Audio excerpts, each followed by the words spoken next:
ఈ రోజు నేను మీకు చదివి వినిపిస్తున్న కథ ప్రహ్లాదుడి పొగడ్తలు. రచన జొన్నలగడ్డ రామలక్ష్మి గారు.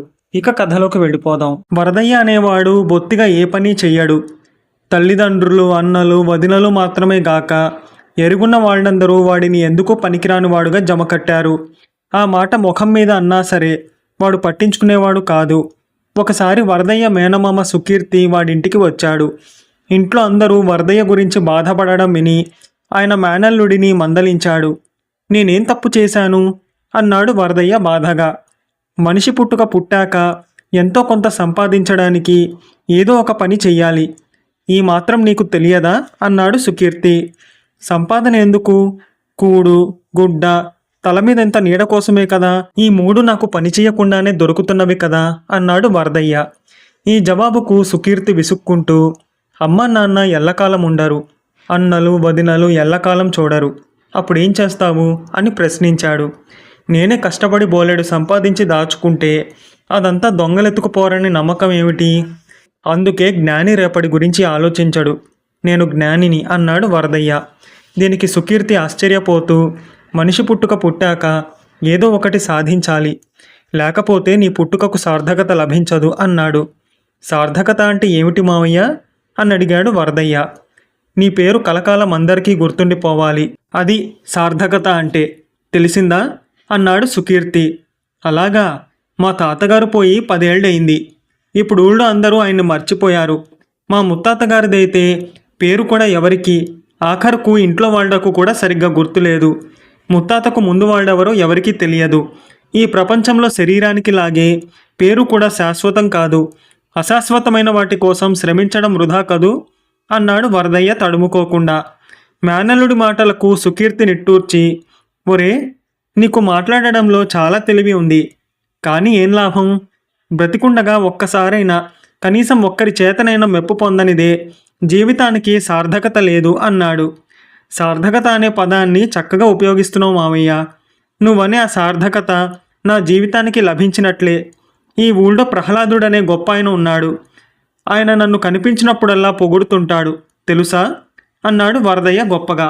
ఏమో, నేను నమ్మను అన్నాడు సుకీర్తి. అయితే సాయంత్రం కాలవగట్టుకురా, నీ కళ్ళారా చూసి చెవులారా విందువు గాని అన్నాడు వరదయ్య. ఆ సాయంత్రం సుకీర్తి కాలవగట్టుకు వెళ్ళాడు. ఆ సమయంలో వరదయ్య ఒక చెట్టు కింద చితికిలబడి కూర్చుని తనలో తాను పాట పాడుకుంటున్నాడు. అంతలో ప్రహ్లాదుడు అలా వచ్చాడు. వరదయ్య చెట్టుకున్న లేచి నిలబడి ఆయనకు దండం పెట్టాడు. కూర్చోరా అన్నాడు ప్రహ్లాదుడు. తమబోటి గొప్పవారు నిలబడి ఉండగా నేనెలా కూర్చునేది బాబు అన్నాడు వరదయ్య వినయంగా. ప్రహ్లాదుడు గొంతు సవరించుకుని, గొప్పతనంలో ఎవరైనా నీ తర్వాతేరా. నువ్వు మహాజ్ఞానివి. మహాయోగులకు కూడా నీ దశకు చేరుకోవాలంటే 100 ఏళ్లు పడుతుంది. మా మధ్య ఉండిపోయి నీకు విలువ లేకుండా ఉంది. కానీ జ్ఞానుల మధ్య ఉంటే వాళ్ళందరూ నిన్ను ఆరాధించి ఉండేవాళ్ళు. వేదాంతాన్ని చదవడం వేరు, అర్థం చేసుకోవడం వేరు, వంట పట్టించుకోవడం వేరు. నువ్వు వేదాంతాన్ని వంట పట్టించుకున్నావు కదరా అన్నాడు. అంతా మీ అభిమానం, నా గొప్పతనమేం లేదు అన్నాడు వరదయ్య ఏమాత్రం పొంగిపోకుండా. నాకు సమయం చెక్కడం లేదు కానీ నీతో పాటు కొంతసేపు వేదాంత చర్చ చేయాలని ఉందిరా. ఎప్పుడు ఆ భగవంతుడు అనుగ్రహించకపోడులే అనేసి ప్రహ్లాదుడు అక్కడి నుంచి వెళ్ళిపోయాడు. అంతవరకు కాలువగట్టు చెట్ల చాటున ఉండి ఈ సంభాషణ వింటున్న సుకీర్తి బయటకు వచ్చి, ఘటికుడువే, బాగా పొగిడించుకున్నావు, ఏ మంత్రం వేశావేమిటి అన్నాడు కుతూహలంగా. అంతా ఇచ్చిపుచ్చుకోవడం అంతే. నేను ఆయనను పొగుడుతాను, ఆయన నన్ను పొగుడుతాడు అన్నాడు వరదయ్య. సుకీర్తి అయిష్టంగా తలాడించి, అలాంటి పొగడ్తలకు విలువ లేదు. అందరి చేత గొప్పవాడుగా గుర్తించబడిన వాడి చేత పొగడ్తలు అందుకోవాలి, అప్పుడే జీవితానికి సార్థకత అన్నాడు. ప్రహ్లాదుడి గురించి నీకు తెలియదు మావయ్య, ఆయన చాలా గొప్పవాడు అన్నాడు వరదయ్య ఉక్రోషంగా. ఏం గొప్పో నిన్ను పొగడగానే తెలిసిపోయింది అన్నాడు సుకీర్తి హేళనగా. దీనికి వరదయ్య కోపం తెచ్చుకుని, నన్నైతే ప్రహ్లాదుడు ఒక్కడే పొగుడుతాడేమో, కానీ ఆయనను ఈ ఊళ్ళో పొగడని వాడంటూ లేడు. కావాలంటే నలుగురిని అడిగి చూడు అంటూ మేనమామను సవాలు చేశాడు. మేనల్లుడి మాటలపై నమ్మకం కుదరక సుకీర్తి ఊళ్ళో ఒక్కొక్కరిని అడిగి చూశాడు. ఒక వ్యాపారి ప్రహ్లాదుడి అర్థశాస్త్ర జ్ఞానాన్ని మెచ్చుకున్నాడు. ఒక పండితుడు ఆయన పాండిత్యాన్ని మెచ్చుకున్నాడు. ఒక చిత్రకారుడు ఆయన వేసే బొమ్మల్ని మెచ్చుకుంటే ఒక సంగీత విద్వాంసుడు ఆయన కంఠస్వరాన్ని మెచ్చుకున్నాడు. ప్రహ్లాదుడు సకల శాస్త్ర పారంగతుడని, సకల కళాకోవిదుడని సుకీర్తికి అర్థమైంది. ఆయన సామాన్యుడు కానప్పుడు మేనల్లుడిలో ఏం గొప్పతనం చూసి అంతగా పొగిడాడో అర్థంగాక సుకీర్తి తబ్బిబ్బులయ్యాడు. ఆయన ఈ సంగతి ఇంట్లో చెబితే వరదయ్య తండ్రి నవ్వి, ఎదుటివాళ్ళు ఎలాంటి వాళ్ళనైనా పొగడడం గొప్పవాళ్ల లక్షణం. మన వాణ్ణి పొగడ్డం వల్ల ఆయన గొప్పతనం పెరిగింది తప్ప వాడికేం గొప్పతనం అంటలేదు అన్నాడు. వరదయ్య తల్లి మాత్రం సుకీర్తితో, తమ్ముడు, మన వాడిలో ఆయన ఏదో గొప్పతనం చూసే ఉంటాడు. అదేమిటో తెలుసుకోమంటే ఒక్కరూ నా మాట పట్టించుకోరు. ఒకసారి నువ్వైనా ఆయన అడిగి తెలుసుకో అన్నది. సుకీర్తికి ఈ విషయమై కుతూహలంగానే ఉన్నది. అందువల్ల ఆయన మర్నాడే వెళ్ళి ప్రహ్లాదుడిని కలుసుకుని తన గురించి చెప్పుకుని ఆయనను పొగిడాడు. ప్రహ్లాదుడు చాలా సంతోషించి, మీకు నా వల్ల ఏమన్నా ప్రయోజనం ఉంటే చెప్పండి, తప్పక సహాయపడతాను అన్నాడు. సుకీర్తి వెంటనే వరదయ్యను గురించి చెప్పి, వాడిలో మీరు చూసిన గొప్పతనం ఏమిటో చెప్పండి అని అడిగాడు. ప్రహ్లాదుడు ఆశ్చర్యపడి, వరదయ్యను గురించి నాకేమీ తెలియదు, పొగడ్డం నా అలవాటు అంతే అన్నాడు. పొగడ్డం అలవాటా? అందరినీ విచక్షణ లేకుండా పొగడ్డం తప్పుగాదా? తమ వంటి గొప్పవారికి ఇది తగునా అన్నాడు సుకీర్తి. ప్రహ్లాదుడు చిన్నగా నవ్వి, పొగడ్డంలో తప్పేముంది? అందువల్ల ఎదుటి మనిషికి ఉపకారమే తప్ప అపకారం అన్నది లేదే అన్నాడు. ఎందుకు పనికిరాని వాడిని జ్ఞాని అనడం వల్ల వాడు మరింత పాడే అవకాశం లేదా అని అడిగాడు సుకీర్తి. లేదు, ఎలాంటి వాడికైనా ఎంతో కొంత సిగ్గు ఉంటుంది. నేను పొగిడిన వాడు జ్ఞాని అయితే పొగడ్తకు వినయంతో సిగ్గుపడతాడు. జ్ఞాని కాకుంటే నా పొగడ్తను నిజం చేయడానికి కృషి చేస్తాడు అన్నాడు ప్రహ్లాదుడు. మీరు పొగిడినవాడు సిగ్గులేనివాడైతే అని ప్రశ్నించాడు సుకీర్తి. సిగ్గులేనివాడైతే నాకు ప్రమాదం తప్పుతుంది అన్నాడు ప్రహ్లాదుడు తడుముకోకుండా. మీకు ప్రమాదమా?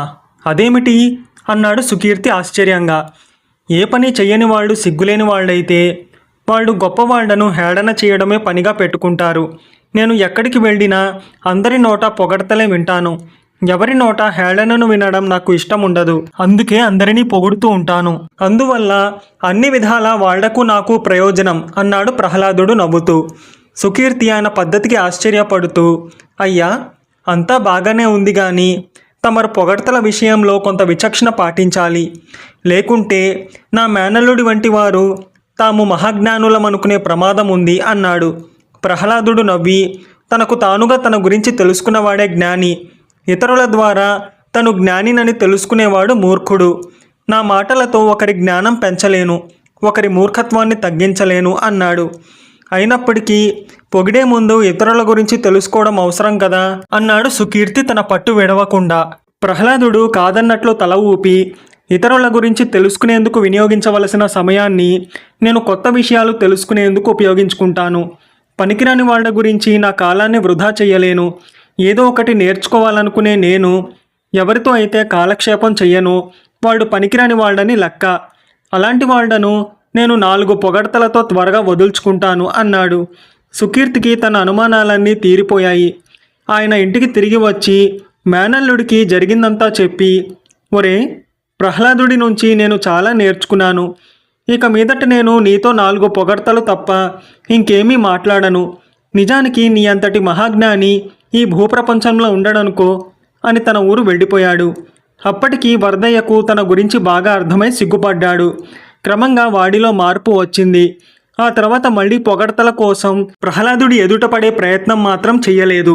మీకు కనుక ఈ కథ నచ్చితే లైక్ చేయండి, మీకు తెలిసిన వారికి షేర్ చేయండి, మీ విలువైన అభిప్రాయాన్ని తప్పకుండా కామెంట్ చేయండి. నా ఛానల్ని సబ్స్క్రైబ్ చేసుకోండి, పక్కనున్న బెల్ బటన్ని యాక్టివేట్ చేసుకోండి. నేను పెట్టే కొత్త వీడియోస్ మీకు నోటిఫికేషన్ రూపంలో వస్తాయి.